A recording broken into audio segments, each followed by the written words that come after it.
તો આ તરફ બિહારમાં પણ ભારે વરસાદ અને તોફાની નદીઓએ તબાહી મચાવી।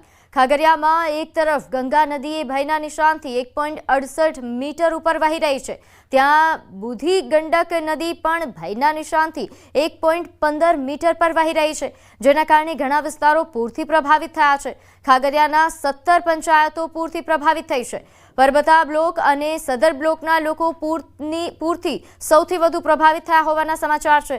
તો ખાગરિયા દુર્ગાપુર બ્લોકના ગામની વાત કરીએ તો અહીં પૂરનું પાણી ઘરોમાં ઘૂસી ગયું છે, આખું ગામ પૂરના પાણીમાં ડૂબી ગયું છે। આવી સ્થિતિમાં પૂર પીડિતોએ આખા પરિવાર સાથે છતને પોતાનું ઘર બનાવી લીધું છે। તેઓ છત પર પ્લાસ્ટિકની ચાદર લટકાવીને કોઈ રીતે જીવવા માટે મજબૂર બન્યા છે।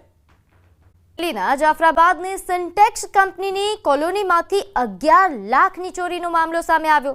એએસપી વલય વૈદ્યએ ઘટના સ્થળે પહોંચી તપાસ હાથ ધરી। લોકલ ક્રાઇમ બ્રાન્ચ આસપાસના પોલીસ સ્ટેશનની ટીમો પણ કામે લાગી છે। વિવિધ સીસીટીવીની ચકાસણી કરવામાં આવી રહી છે।